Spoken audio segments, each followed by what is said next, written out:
n'auront plus accès aux réseaux sociaux. C'est très clair. Tous les jeunes de moins de 18 ans. De moins de 18 ans. Il y aura des plages horaires au cours de la journée où ça sera ouvert. Mais pour faire de l'éducation. Tous les pays sérieux, aujourd'hui, sont en train de venir à cela. Nous allons le faire. Première chose. Deuxième chose, il y a une loi qui a été votée en 1904 qui préserve les jeunes des matières et des boîtes de nuit. C'est la loi sur le débit des boissons. Elle n'a jamais été mise en application en Côte d'Ivoire. Moi, je l'ai mise en application à Tia-Salé. Vous n'avez pas 18 ans, vous ne mettez pas les pieds dans une boîte de nuit, dans un mati. Nous allons appliquer strictement cette loi-là. Troisième chose, l'éducation à la citoyenneté. Qu'est-ce qu'on en fait? Comment on reprend en main notre jeunesse? Eh bien, nous allons imposer la discipline. Service militaire obligatoire pour tous les jeunes. Obligatoire. Donc voilà des éléments que je mets sur la table et qui vont composer notre programme que nous allons diffuser bientôt. D'accord. Voilà, cher ami, très bien. Alamine, voilà la réponse que je voulais donner par rapport à ça. Oumano Diarassouma. Salut Timoko, je dois vous avouer que j'apprécie beaucoup ce côté-là en vous de la dénonciation. Je rappelle que vous étiez un observateur critique il y a quelques années. Aujourd'hui, vous êtes acteur politique et ça, c'est à féliciter totalement. Mais je voudrais qu'on aille dans le fond du sujet. Tout à l'heure, vous avez dit que vous ne faites pas du populisme. Et moi, j'ai plutôt l'impression que vous faites ce que j'appelle de la politique d'essuie-glace. Vous êtes à droite, vous êtes à gauche. Parce que vous avez dit dans une émission que vous êtes de droite et vous êtes à la fois social, donc libéral et social. Je rappelle, le libéralisme, c'est l'ouverture des marchés, social, c'est aussi la protection des peuples. Je voudrais savoir concrètement, vous êtes où? Parce que le choix des mots en politique, c'est concret. On ne peut pas être à la fois à gauche ou à droite. Et je viens, permettez-moi, pardonnez-moi, je vais terminer. Vous dites aussi que vous allez interdire l'accès aux réseaux sociaux aux moins de 18 ans. Très bien. Ça aussi, c'est peut-être du populisme. Sinon, dites-moi comment vous allez financer cela, combien ça va coûter et comment ça va se faire en combien de temps. Et je termine avec une dernière question, permettez-moi. Oui, bien sûr, allez-y. Écoutez, concernant les politiques des jeunes, quelles sont les 3 réformes concrètes que vous allez mettre en place une fois que vous accéderez au pouvoir? Écoutez, alors, sur la question du procès en populisme, je pense que, je vous l'ai dit, ça ne signifie rien du tout en réalité. Bien sûr. Pour moi, ça ne signifie rien du tout. C'est la preuve que ceux qui l'opposent n'ont pas d'argument. Et là-dessus, je n'ai même pas à rougir dessus. Alors, vous dites comment on va financer la restriction de la... Avant d'y arriver, j'ai posé la question. Vous êtes libéral ou vous êtes... Oui, mais est-ce que tout ça a un sens aujourd'hui pour les peuples? Libéralisme économique, socialisme. Aujourd'hui, les peuples veulent du résultat. Quelle que soit la politique qu'on déploie, les gens veulent du résultat. Ils veulent de l'amélioration de leurs conditions de vie. Ils veulent que l'économie soit forte, ainsi de suite. Donc, on n'a pas à se déterminer clairement par rapport à... Nous pensons que ce qui est bon dans le libéralisme, dans le promouvoir, ce qui est bon dans le socialisme, dans le promouvoir, à condition que cela produise, in fine, un résultat qui améliore le sort des gens. Le libéralisme sauvage, tel qu'il est appliqué par certains régimes, nous n'en voulons pas. Ça veut dire quoi, le libéralisme sauvage? Ça veut dire que le peuple est abandonné à l'arbitraire du marché. Le peuple est abandonné à l'arbitraire des commerçants. Il n'y a pas de régulation réelle, il n'y a pas de contrôle des prix. Ce libéralisme-là, nous n'en voulons pas. Nous voulons que les Ivoiriens soient protégés par leur État et qu'ils ne soient pas, j'allais dire, abusés par ceux qui font le pratique commercial sous terrain. Voilà pourquoi nous parlons de prendre ce qui est positif dans le libéralisme et aller... Pardonnez-moi, mais si je vous comprends bien, vous voulez passer d'un système néolibéral à un système néoprotectionniste? Oui. Non, pas forcément. Pourquoi? Pas forcément, on ne va pas le durcir. Oui. Nous pensons que le marché doit se réguler lui-même. Oui. On est d'accord là-dessus. Oui. Mais l'État doit rester en observation et faire en sorte qu'il n'y ait pas d'abus. C'est ça que nous disons. C'est très clair pour nous. Donc avec vous, moins de dumping, plus de dumping? Non, il y aura moins de dumping. Okay. Il ne peut pas y avoir plus de dumping. Nous allons faire en sorte que le citoyen ne soit pas contraint à l'arbitraire du marché. L'État ne va pas se mettre dans le marché réellement, mais va rester en observation et prêt à intervenir lorsque les abus sont observés. Pour nous, c'est très clair là-dessus. Et donc, là-dessus, il faut appliquer aussi une bonne dose de socialisme. Nous pensons que toute politique qui n'a pas un côté humain n'est pas à appliquer. Et là-dessus, nous pensons que l'État de Côte d'Ivoire doit faire plus. Le côté social est le boulet du régime RADP. Quelles que soient les réussites économiques qu'ils ont eues, le volet social est le boulet. Et nous allons le dire pendant la campagne qui va commencer. Voilà ce que je voulais dire dessus. Sur la question de la jeunesse par rapport au contrôle des réseaux sociaux. Mais est-ce qu'un État a le droit de dire investir pour protéger la jeunesse va coûter trop de l'argent? C'est pas ce que j'ai dit. Non, vous demandez comment on finance ça. Ça semble populiste. Comment on finance ça? Non, l'idée, voilà, c'est de dire, est-ce que vous avez dimensionné, est-ce que vous savez où vous allez prendre cet argent? Oui, mais écoutez... Et ça va coûter combien à l'État? Je pense que c'est ça la substance de sa question. Non, ce que je veux dire, il y a un ministère de la jeunesse qui a un budget. Une année, il y a 2 ans, l'État avait parlé de 360 milliards pour la jeunesse de Côte d'Ivoire. On a trouvé de l'argent. Pourquoi pour protéger la jeunesse contre les abus des réseaux sociaux, on ne trouverait pas de l'argent? Les ressources internes sont disponibles au ministère de la jeunesse. D'ailleurs, ADCI entend supprimer le ministère de la jeunesse. Ah bon? Oui. Pourquoi? Oui, parce que nous voulons que... Par quoi? Par les collectivités. Il y aura une direction de la jeunesse, mais pas un ministère avec des fonctionnaires qui fonctionnent, qui gèrent des bureaux et qui dépendent de l'argent. Nous voulons faire en sorte que les collectivités soient replacées au cœur de l'éducation de nos enfants. L'État va donner les moyens aux collectivités avec des missions très claires pour que les maires jouent leur rôle de premier impact de la jeunesse sur le terrain. Voilà comment on le fait. Donc, pour financer Non, mais pardonnez-moi, ce sont des annonces, d'accord, mais combien ça va coûter, cette idée, cette ambition que vous avez? Est-ce que vous avez mesuré tout cela, en fait? C'est bien beau d'annoncer. Nous pensons que ça va coûter, en termes d'équipement, pour contrôler tout ça, ça va nous coûter autour de 100 milliards de francs CFA. Et pourquoi durer pour donner les chiffres? Non, il faut que je déploie, que je développe. 100 milliards, est-ce que vous pouvez développer, expliquer? Est-ce que 100 milliards... Mais écoutez, pourquoi juste pour effacer des réseaux sociaux, on va supprimer 100 milliards? Non, on n'efface pas. Mais vous savez que 100 milliards, ça peut financer des jeunes. Non, mais vous financez les jeunes pour faire quoi? Pour des projets de création d'entreprises. Mais justement, cela est déjà fait. Vous parlez de la préférence nationale. J'arrive. On a un problème de compétitivité. On va laisser développer. Vous allez comprendre de quoi il s'agit. Allez-y. Je vous ai dit que la Constitution de Côte d'Ivoire dit que l'État et les collectivités doivent protéger les jeunes contre les atteintes à leur moralité. Comment vous mettez en œuvre cette exigence de la Constitution si vous ne déployez pas les moyens? Comment vous la mettez en œuvre?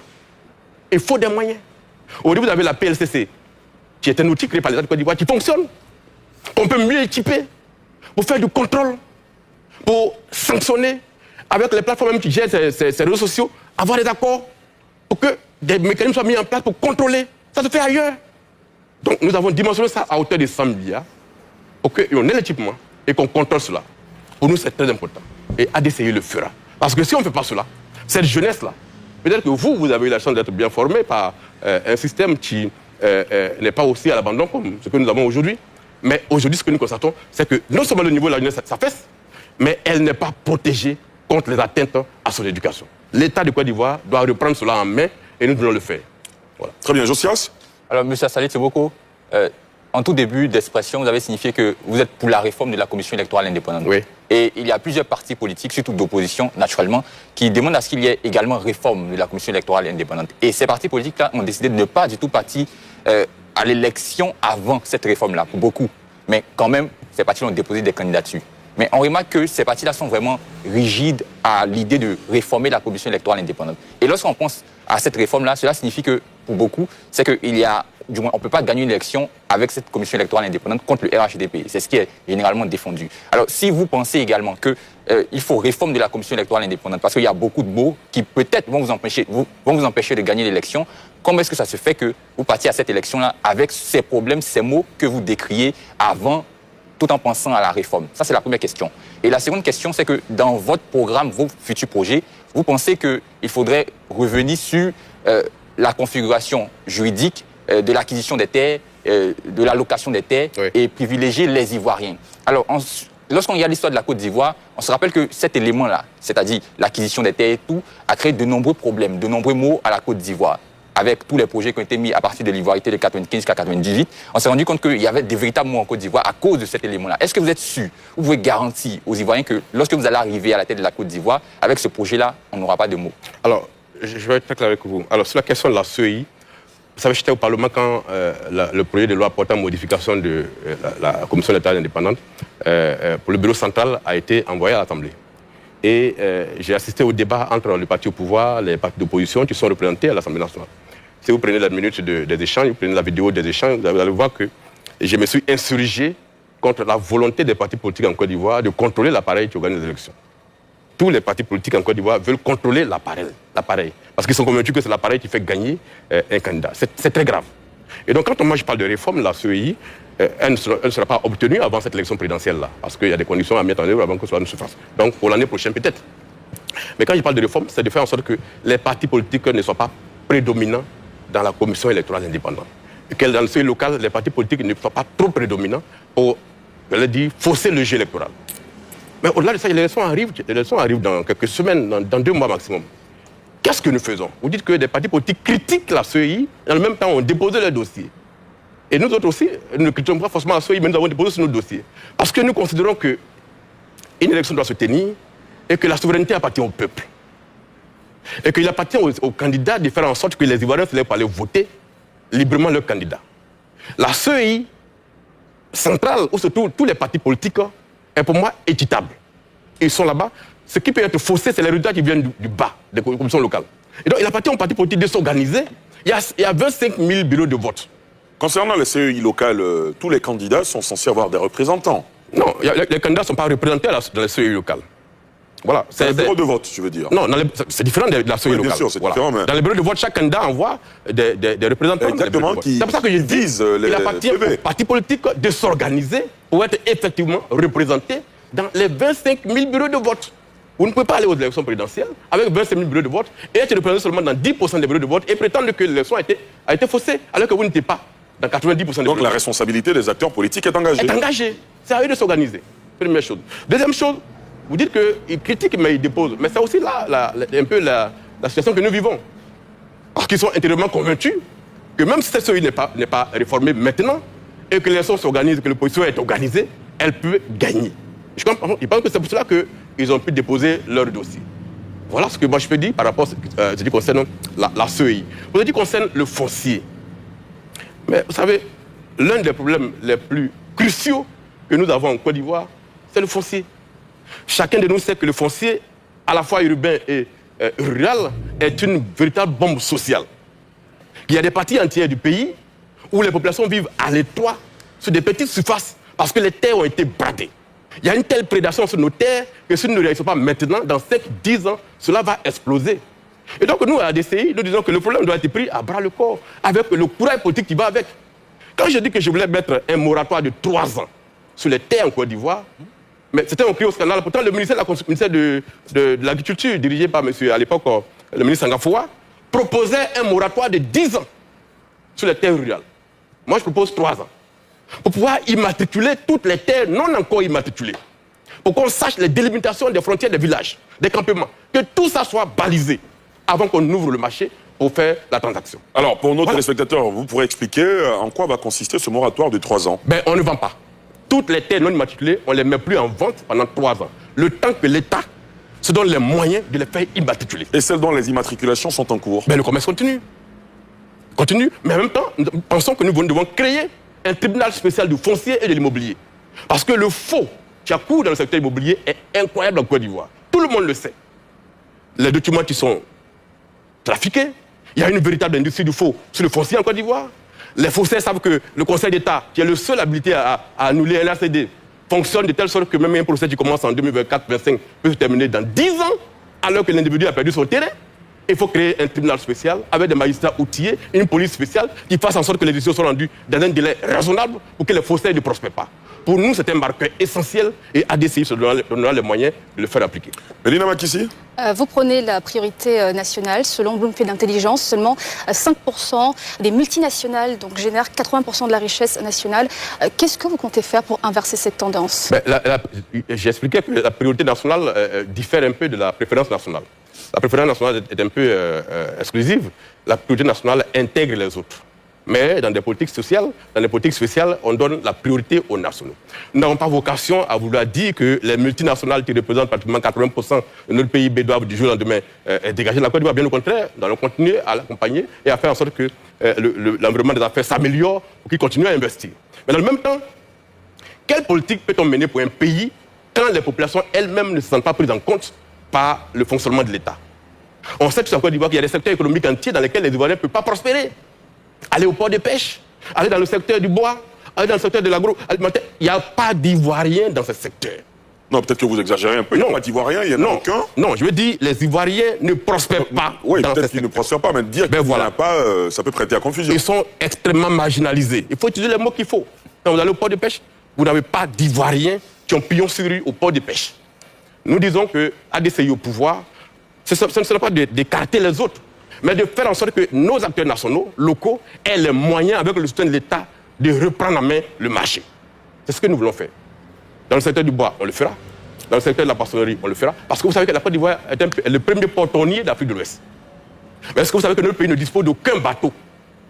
Et que tout le poisson qu'on consomme qui arrive au port d'Abidjan, au port de pêche d'Abidjan, est pêché par des bateaux battant pavillon Ghana, Sénégal, Belize, Chine, et qu'aucun n'appartient à notre pays. Est-ce que pour vous, on a des champions nationaux ivoiriens, des champions Mais justement, c'est la priorité nationale, la politique de la priorité nationale qui va envoyer les champions nationaux. On n'en a pas? On n'en a pas. On n'en a pas aucun? Dans le secteur bancaire, on a des champions nationaux. Mais je parle du secteur, on va me dire, des secteurs comme l'agroalimentaire, le riz, les questions de la pêche, du bois. Dans les secteurs précis, on n'a pas de champions nationaux. Quel entrepreneur jeune en Côte d'Ivoire, vous voyez, qui prospère, qui gagne de l'argent, qui remporte des marchés et qui peut être porté comme quelqu'un qui, dans 5 ans, 10 ans, va être un champion national. La Côte d'Ivoire n'a pas encore pris ces choses en main. Donc, quand nous disons priorité nationale aux Ivoiriens, ça veut dire que désormais, dans notre pays, nous allons le faire et nous allons l'assumer. Il y a des secteurs économiques que nous allons considérer comme exclusifs, dans lesquels nous ne pourrons agir que seulement les Ivoiriens. Au Nigeria, ça a été fait. Au Ghana, ça a été fait. Ailleurs, ça se fait. Pourquoi en Côte d'Ivoire, on ne pourrait pas le faire? Et nous le ferons. Alamine Fofana. Très rapidement, pour rebondir sur la question de Mohamed Nour, c'est que vous savez que pour mesurer la crédibilité d'un homme politique, il ne suffit pas seulement de voir les idées qui sont proposées, mais il faut voir le lien entre la qualité du programme et le management des finances publiques qui sont allouées pour mettre en place ces programmes-là. Lorsqu'il pose la question de savoir est-ce que vous avez chiffré l'initiative qui est d'interdire les réseaux sociaux aux jeunes de moins de 18 ans, au début, vous laissez entendre que rien n'est assez cher pour pouvoir mettre dans la jeunesse. Donc, au bout de 5 minutes, vous revenez, vous sortez 100 milliards. Ça peut peut-être laisser la confusion pour dire qu'il n'y avait pas vraiment de somme prévue pour la chose, mais la circonstance a fait que la somme est sortie. Pour revenir sur la question, j'ai 2 questions. La première chose qui me gêne aujourd'hui, j'ai l'impression qu'en Côte d'Ivoire, les hommes politiques fuient le débat de l'idéologie, quitte à dire qu'on cherche le pragmatisme et des choses concrètes. Non. Les idéologies, c'est la simplification de la réalité. Une société de confiance dont vous faites mention s'inscrit par des actions qui sont cohérentes par rapport à votre projet de gouvernance. Donc votre projet de gouvernance de société, qui est la vision à long terme, est matérialisé par un programme de gouvernance qui, lui, est un recueil de politiques publiques à mettre à court et moyen terme pour atteindre le projet de société. Donc, vous serez certainement plus proche d'un régime libéral ou d'un régime socialiste, ou bien dites-nous clairement si vous êtes centristes, qui eux sont à équidistance entre les deux blocs, mais qui ont aussi leur risque et péril. Bon, je pense que fuir le débat de l'idéologie, c'est souvent peut-être faire montre d'une quelconque incapacité de pouvoir assumer sa position. Parce que, je termine pour dire qu'il peut arriver que même les populations n'ont même pas forcément les compétences pour lire un programme de gouvernance. Le projet de société du RHDP, une Côte d'Ivoire solidaire de 60 pages, mais je vous dis que ce n'est pas accessible pour tous les Ivoiriens. Mais ça doit exister. Donc on doit connaître votre position idéologique pour connaître vos promptitudes d'action. Donc est-ce que vous ne fuyez pas le débat sur la question? Non, je ne fuis pas le débat sur la question. J'ai dit que ça n'a pas de sens pour nous aujourd'hui. Les questions idéologiques dans le contexte africain n'ont pas de sens. Libéralisme, socialisme, centrisme, cela ne veut strictement rien dire par rapport aux enjeux qui sont ceux que nous devons déployer.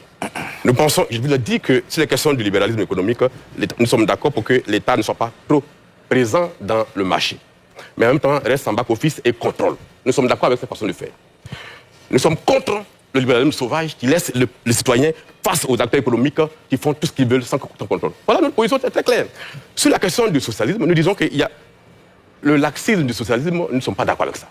Mais nous disons qu'aucune politique n'a de sens s'il n'y a pas une dose de socialisme, s'il n'y a pas une dose de social. Et donc, de ce point de vue-là, nous allons mettre une grande dose de social dans les questions libérales que nous allons déployer. Ça, c'est très clair. Nous ne voulons pas nous affirmer socialistes, libéral ou bien centriste par rapport à ça. Pour revenir sur la question des champions nationaux, il y a quelque chose qui me tient particulièrement à cœur, c'est la gestion du port de pêche en Côte d'Ivoire. Je peux dire aujourd'hui qu'aujourd'hui en Côte d'Ivoire, au port de pêche, il n'y a pas plus de 4 Ivoiriens qui détiennent des conteneurs de redistribution. Voilà. Il y a une réalité qui est frappante, c'est que les Français, les Libanais et les Chinois qui détiennent la majorité des stocks là-bas, c'est des entrepreneurs qui ont les moyens. Donc aujourd'hui, comment vous arrivez à faire en sorte que l'Ivoirien puisse reconquérir ce secteur-là, là où il y a des initiatives gouvernementales qui ont interdit l'exportation des produits congelés pour pouvoir augmenter les producteurs locaux. Là où on sait que... Justement, dans le prolongement de cette question, vous dites ces secteurs-là sont tenus en grande partie par des non-nationaux. Est-ce qu'on a empêché les Ivoiriens de s'y intéresser, finalement? Non, c'est pas une Et justement, comment faire en sorte que les Ivoiriens reviennent dans cette... L'État de Côte d'Ivoire, à travers le ministère des Ressources halieutiques et animales, a permis la mise en place d'une interprofession dans le secteur du poisson en Côte d'Ivoire. C'est cela. Il y a une interprofession. Mais aujourd'hui, elle n'a pas les moyens de concurrencer les grands acteurs qui sont sur le secteur. Je vous ai dit tout à l'heure que la Côte d'Ivoire ne possède aucun bateau. La preuve, la Côte d'Ivoire vient de signer une convention avec l'Union européenne qui permet à l'Union européenne de venir pêcher dans nos eaux pendant pratiquement 4 ans pour nous donner 2 milliards seulement. Là où, à côté, au Sénégal, ça a été interdit, le Sénégal a réclamé près de 15 milliards, ils l'ont obtenu. Et donc, nous pensons que l'État doit pouvoir mettre à disposition des acteurs de ce secteur-là des bateaux de pêche, quitte à les faire gérer par l'interprofession pour rembourser l'investissement. C'est l'une des solutions les plus viables. Et j'en ai déjà discuté avec les acteurs du ministère des Ressources halieutiques qui sont d'accord avec cette façon de faire. Mais dans le cas actuel, il ne peut pas agir parce qu'il y a ces conventions qui existent entre la Côte d'Ivoire et l'Union européenne. Ce n'est pas encore dénoncé et donc il lit les mains à tous les acteurs.